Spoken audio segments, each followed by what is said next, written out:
नमस्कार, खास बुलेटिन में आपका स्वागत है और मैं हूं आपके साथ सुमन पाल। उत्तराखंड के नैनीताल जिले में मौजूद बाबा नीम करोली महाराज का कैची धाम विश्व प्रसिद्ध धार्मिक स्थल है और साल भर यहां देश विदेश से लाखों श्रद्धालु जो है बाबा दर्शन करने पहुंचते हैं। यह धाम न केवल आध्यात्मिक आस्था का केंद्र है बल्कि बड़ी हस्तियों की आस्था का भी प्रमुख स्थान बन चुका है।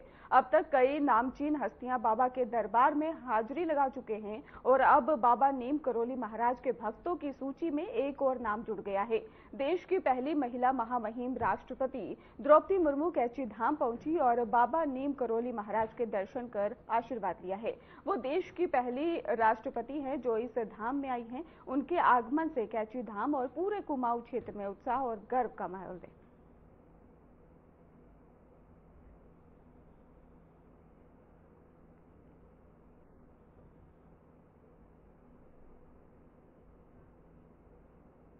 प्रधानमंत्री नरेंद्र मोदी देव दीपावली के बाद ही अपने संसदीय क्षेत्र वाराणसी आ रहे हैं और अपने इस दौरे के दौरान ही पीएम मोदी काशी में 2 दिन बिताएंगे। इस दौरान ही वाराणसी के ही खजुराहो तक चलने वाले वंदे भारत ट्रेन की सौगात भी पीएम मोदी देंगे। इसके अलावा वो टिफिन बैठक का भी कार्यकर्ताओं से सीधे संवाद भी करेंगे और पीएम के आगमन को लेकर वाराणसी में ही तैयारियां जोरों पर है। सड़कों को सजाया जा रहा है और इसके अलावा ही उनके स्वागत के लिए भी खास इंतजाम किए गए हैं।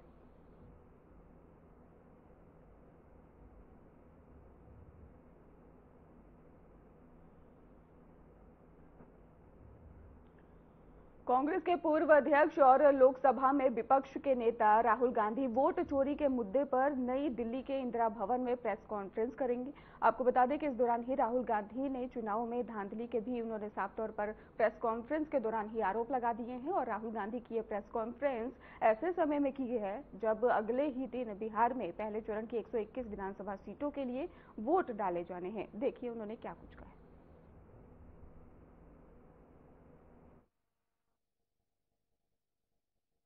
आइए कम हेलो। ये नॉर्मल हरियाणा की पोलिंग लिस्ट है जी। इसमें आपको कुछ अजीब सा लग रहा है? Can you see something strange?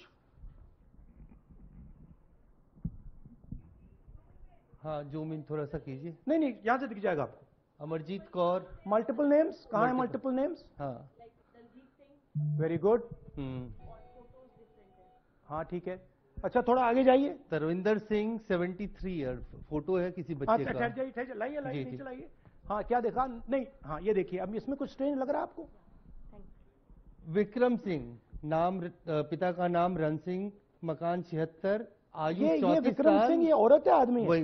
वही मैं राहुल जी मैं आपको बता रही, औरत है, महिला है और उम्र भी 34 साल दिखाया जा रहा है। इनकी उम्र देख के लगता है कि कम से कम 65-70 साल की होगी। अच्छा ये 9 जगह आ रही है? 9 जगह है, 9 प्लेसेस। अच्छा थोड़ा और दिखाओ। ये क्या है?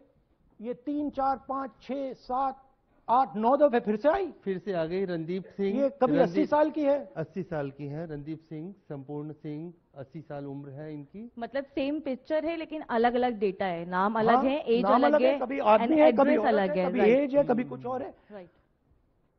और देखिए ये फिर से आती है। मल्टीपल है, मल्टीपल। ये फिर से आई है इनका। और जाइए, ये फिर से आई। फिर से आ गई है ये तो। ये फिर से आई। ये एक मिनट, ये गुरमेज सिंह, एक लड़के का नाम, उम्र 93 ईयर्स। हाँ ओपन कर दिया। हाँ। और उस लड़के की उम्र 23। ये हरियाणा की एक्चुअल पोलिंग लिस्ट है। बट इसमें से सबसे इंटरेस्टिंग बात, और दिखाइए थोड़ा। शो मोर, कीप गोइंग। ज्यादातर उसी महिला की। Same woman is coming again and again. Right. 104 साल उम्र। 104 साल की हो गई। 75 साल नहीं, वो मकान है, मकान नंबर। लेकिन इनकी भी उम्र 75 साल तो नहीं है। अरजीत सिंह जिनकी उम्र दिखाई जा रही है। ठीक है। और नीचे जाइए। ये सब 104 में रह रहे हैं। आप देखिए ये सब 104 103 मकान में रह रहे हैं। नीचे जाइए और जाइए। तो अब मैं आपसे पूछता हूं ये किस चीज की लिस्ट है? ये किस लेवल की लिस्ट है? ये हरियाणा की लेवल की लिस्ट है, असेंबली की लिस्ट है, किस चीज की लिस्ट है? ये 2 पोलिंग बूथ की लिस्ट है जी। she appears 223 times in 2 polling booths. She can vote any amount of times she wants. Election Commission has the data on how many times she voted. We have a sense of it. Election Commission needs, thank you. Election Commission needs to tell us how many times this lady, whose name we don't know, whose age we don't know, but we know she occurs 223 times in 2 booths. In the Lok Sabha election, she was there 223 times in 1 booth. And then they decided to split it into 2 booths.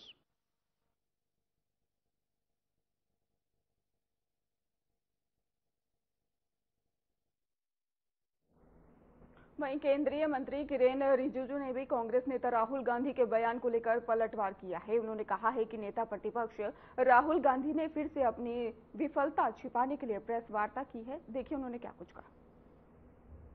और ये press conference मेरे लिए बहुत ज़्यादा comfortable नहीं है, क्योंकि कोई अच्छा मुद्दा, कोई अच्छा पॉइंट को लेकर के जब हम बोलते हैं तो बोलने में भी मजा आता है, लेकिन ऐसा मुद्दा है जिसमें कोई पॉइंट ही ना हो, जिसमें कोई तर्क ना हो, फिर भी मुझे बोलना पड़ रहा है। सबसे पहले तो अभी 1 घंटे पहले हमने सुना नेता प्रतिपक्ष श्रीमान राहुल गांधी ने फिर से कुछ ऐसे बातें जो अपना विफलता को छुपाने के लिए प्रेस को एड्रेस किया। मैं सबसे पहले तो ये कहना चाहता हूं कि पिछले पार्लियामेंट सत्र में एक महिला का तस्वीर लेकर के, मिंता देवी नाम की एक महिला का तस्वीर को टी शर्ट में छपवा करके पार्लियामेंट के परिसर में घूमते रहा और उसको इतना उछला, शाम तक वो महिला ने इतना डांटा कांग्रेस पार्टी को कि उसको उम्र को 124 बता करके जितना बदनाम किया। तो ऐसा नकली फोटोग्राफ, नकली नाम, नकली इशू लेकर के राहुल गांधी और कांग्रेस पार्टी समय समय में बोलते रहते हैं, आप सबको अच्छी तरह से मालूम है। आज उन्होंने बिहार में 2 दिन बाद पोलिंग होगा और उससे हट करके हरियाणा का कहानी सुना रहे थे। इससे साफ मालूम हो गया कि बिहार में तो कुछ बचा नहीं है, इसलिए ध्यान को भटकाने के लिए हरियाणा के इशू को लेके आ रहे हैं और फजूल के बातें लेकर के एक प्रस्तुतिकरण किया है। मैं उस पर नहीं जाना चाहता हूं, बिकॉज सब फर्जी था और कुछ विदेशी महिला का नाम जिक्र कर रहे थे वो। अब चुनाव के समय वो विदेश जाता है, पार्लियामेंट चलते समय राहुल गांधी छुपके से कंबोडिया निकल जाता है, थाईलैंड निकल जाता है।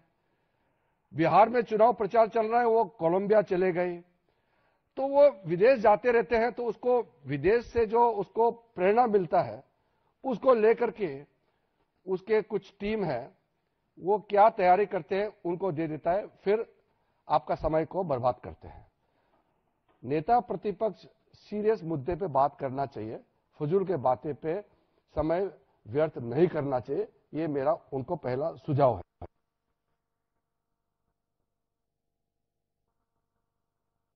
लोकसभा में नेता प्रतिपक्ष राहुल गांधी के बयान पर दिल्ली की मुख्यमंत्री रेखा गुप्ता और आरजेडी सांसद मनोज झा ने अपनी प्रतिक्रिया दी है। उन्होंने क्या कुछ कहा है, ये भी सुनिए।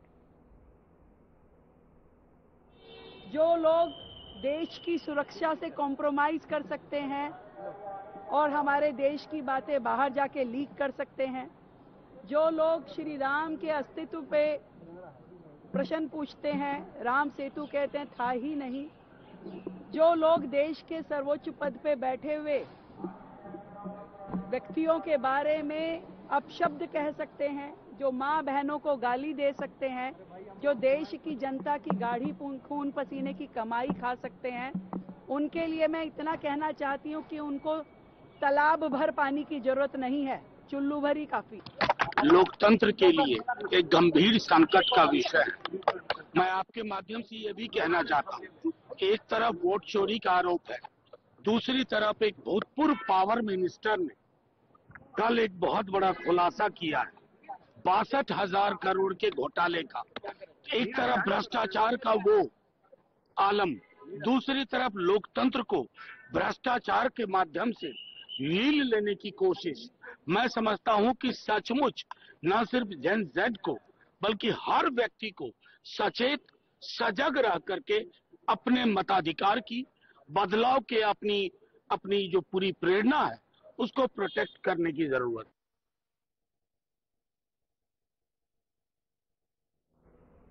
हाल ही में एक सियासी बयान ने हाइड्रोजन बम शब्द का प्रयोग हुआ है, जो सिर्फ एक प्रतीक नहीं बल्कि दुनिया के सबसे विनाशकारी हथियारों में से एक का नाम है। क्या है हाइड्रोजन बम और ये पारंपरिक परमाणु बम में कैसे अलग है और क्या कोई देश इसके मालिक है, और ऐसे बयान चुनावी प्रक्रिया और सार्वजनिक दिमाग पर क्या प्रभाव डालते हैं, देखिए इस खास रिपोर्ट में। हाइड्रोजन बम, जिसे थर्मोन्यूक्लियर बम भी कहते हैं, मूल रूप से परमाणु फ्यूजन यानी कि संलयन पर आधारित हथियार है। साधारण भाषा में समझे तो यह वह प्रक्रिया है जो हमारे सूरज में ऊर्जा पैदा करती है और अत्यधिक ताप और दबाव पर हल्के नभिक पे एक साथ मिलते हैं और बहुत बड़ी मात्रा में ऊर्जा छोड़ते हैं। हाइड्रोजन बम के विस्फोट की ऊर्जा को अक्सर किलोटन या मेगाटन के बराबर मापा जाता है। ये समझना जरूरी है कि हाइड्रोजन बम में अक्सर एक ट्रिगर के रूप में छोटा लेकिन शक्तिशाली फिजन विस्फोट होता है ताकि फ्यूजन की शर्तें बन सके। परिणाम स्वरूप बनने वाला विस्फोट ताप और सुनामी जैसे प्रभाव पैदा कर सकता है। ब्लास्ट, थर्मल, रेडिएशन और विवरीकरण, इन प्रभावों का सृजन बड़े भूभाग और जनसंख्या के लिए विनाशकारी हो सकता है। इसलिए यह दुनिया के सबसे खतरनाक हथियारों में गिना जाता है। वैज्ञानिक शब्दों में हम गहराई में नहीं जाएंगे, पर याद रखिए फ्यूजन अपने आप में विनाशकारी है और फ्यूजन ट्रिगर की वजह से इसे नियंत्रित रूप से विकसित करना बेहद ही जटिल और महंगा है। यही कारण है कि यह हथियार कुछ ही देशों के पास सीमित रूप से पाए जाते हैं। हाइड्रोजन बम के प्रभाव को 4 हिस्सों में बांटा जा सकता है। पहला ब्लास्ट, दूसरा थर्मल, तीसरा विवरीकरण और चौथा बता दें कि लॉन्ग टर्म इकोसिस्टम यानी कि ब्लास्ट, सबसे पहले पक्की इमारतें ध्वस्त और लोगों को तत्कालीन मौतें। थर्मल बेहद ही उच्च ताप से व्यापक अलग लगती है जो किलोमीटर तक फैल सकती है। विवरीकरण तत्कालीन और दीर्घकालीन। विवरीकरण बीमारियां, कैंसर और जन्मजात दोष का कारण बन सकती हैं। फॉल आउट, हवाओं के साथ बता दें कि कण दूर दूर तक फैलते हैं, मिट्टी, पानी और खाद्य श्रृंखलाओं को प्रभावित करते हैं। मानव कौशल और बचाव व्यवस्था कितनी भी बेहतर क्यों न हो, बड़े यील्ड हमले का मानवीय और आर्थिक असर दर्शकों तक रहता है। विस्थापन, सार्वजनिक स्वास्थ्य संकट, कृषि खराबी तथा जलवायु पर कुछ असर भी देखने को मिलते हैं। ये सभी चिंताएं सामान्य हैं। अगर 100 मेगावाट यील्ड का विस्फोट होता है तो तत्काल और दीर्घकालीन प्रभावित आबादी लाखों में हो सकती है और हमारी स्वास्थ्य इंफ्रास्ट्रक्चर उस चुनौती को सहन नहीं कर पाएगी। इसलिए अंतर्राष्ट्रीय समुदाय ने न केवल हथियार नियंत्रण की नीतियां बनाई हैं बल्कि मानवीय सरोकारों को भी प्रमुखता दी है ताकि किसी भी तरह के प्रयोग या युद्ध के प्रभावों को रोका जा सके। अब आते हैं सियासी बयान की तरफ। हालिया प्रेस कॉन्फ्रेंस में एक अलग बयान हाइड्रोजन बम फोड़ने जैसा देखने को मिला। राजनीति में ऐसी रूपक भाषा अक्सर तीव्रता दिखाने के लिए की जाती है, पर यह जनता को कैसे प्रभावित करती है। राहुल गांधी ने पिछली बार वोट चोरी के लेकर जो प्रेस कॉन्फ्रेंस किया था उसे परमाणु बम बोला था। साथ ही यह कहा था कि अगली प्रेस कॉन्फ्रेंस में वो हाइड्रोजन बम फोड़ेंगे। राजनीतिक रूपों से ऐसे अलकरन जनता की भावनाओं को तीव्र कर सकते हैं, आशंका, भय या आक्रोश पैदा कर सकते हैं। चुनाव के समय इस तरह का भाषा विशेष रूप से संवेदनशील होती है क्योंकि मतदाता का निर्णय नैतिक, सुरक्षा संबंधी और आर्थिक चिंताओं से प्रभावित होता है। ऐसे बयान का असर कई तरह से पड़ते हैं। लाखों लोगों के जीवन से जुड़े ऐसे शब्दों का इस्तेमाल न केवल चिंता बढ़ाता है बल्कि जिम्मेदारी भी पैदा करता है। राहुल के इस हाइड्रोजन बम के बयान पर बीजेपी ने तीखा पलटवार भी किया है और कुछ नेताओं ने इसे दमदार साबित न होने वाला दांव बताया। बीजेपी ने कहा कि पहले जो एटम बम दिखाया गया था वह असर नहीं कर पाया और अब ऐसे दावों को राजनीतिक नाटक करार दिया। चुनाव आयोग ने पहले भी कुछ दावों पर तथ्यों की मांग करते हुए जवाब देने को कहा था। इन आर पार की बहसों से चुनावी टकराव और भी तेज होने की संभावना है। राहुल गांधी ने बता दी कि 1 सितंबर को बीजेपी को चेतावनी दी थी कि अगर बड़ा खुलासा करेंगे। राहुल इस खुलासे को हाइड्रोजन बम का नाम दिया था। उन्होंने कहा था कि वोट चोरी वाला हाइड्रोजन बम बाद में फूटेगा। चुनाव आयोग ने भी बता दी कि फर्ज निभाते हुए पहले ही ऐसे दावों पर तथ्यों की मांग की थी। चुनाव की शुद्धता, मध्यता, विश्वास को बनाए रखना ही उसकी प्राथमिकता है। आयोग की प्रक्रिया यह दर्शाती है कि केवल बयानबाजी से काम नहीं चलता, सार्वजनिक दावे सिद्ध या खंडित किए जाने चाहिए। चुनाव प्रक्रिया पर आवश्यक प्रभाव ना पड़े। राजनीतिक विशेषज्ञ कहते हैं कि ऐसे 3 तरह से असर पड़ सकते हैं। पहला, मीडिया चर्चा को तेज करते हैं, दूसरा, पार्टियों को पलटवार के लिए उकसाते हैं और तीसरा, आम मतदाता के मन में सुरक्षा, भरोसा और नैतिकता से जुड़ी शंकाएं पैदा करते हैं। चुनाव के समय यह बयान बता दें कि काफी ज्यादा सुर्खियां बटोर रहा है। यह प्रश्न केवल दावे का सत्यापन नहीं है, बल्कि सार्वजनिक जिम्मेदारी का भी है। जब सार्वजनिक मंच पर कोई नेता परमाणु जैसी संवेदनशील शब्दावली का प्रयोग करता है, तो उसे यह समझना होगा कि शब्द सिर्फ नारे नहीं रहते, वे बहस की दिशा और जनता की धारणा बदल सकते हैं। विपक्ष इसे राजनीतिक ड्रामे के रूप में दिखाएगा। सरकार अथवा आयोग सत्यापन मांगेंगे और मीडिया इसे आगे पीछे कर जनता के सामने रखेगा। परिणाम स्वरूप चुनावी टकराव तेज होगा। किसी भी लोकतंत्र में बयानबाजी का हिस्सा तो है। जब वह देश की सुरक्षा, चुनाव और सार्वजनिक भावनाओं से जुड़ा हो, तो सच्चाई और जवाबदेही की मांग और भी जरूरी हो जाती है। अभी जो बहस चल रही है वह केवल आरोप प्रत्यारोप नहीं, यह उस बड़े सवाल से जुड़ी है कि राजनीतिक भाषा की सीमाएं कहां तक और कौन सी बातें सार्वजनिक विमर्श को खतरनाक रूप से बदल सकती है। आखिरकार सबूतों का प्रकाश ही राजनीतिक दावों को ठोस या निराधार साबित करेगा। यह चुनाव की निष्पक्षता, मतदाता भरोसा ही उस प्रक्रिया की सच्ची कटौती बनेगा। राहुल के हाइड्रोजन बम बयान पर अब सियासत में गर्माहट बढ़ चुकी है। बीजेपी ने इसे राजनीतिक ड्रामा बताया है, तो वहीं कांग्रेस कह रही है कि उनका खुलासा अभी बाकी है।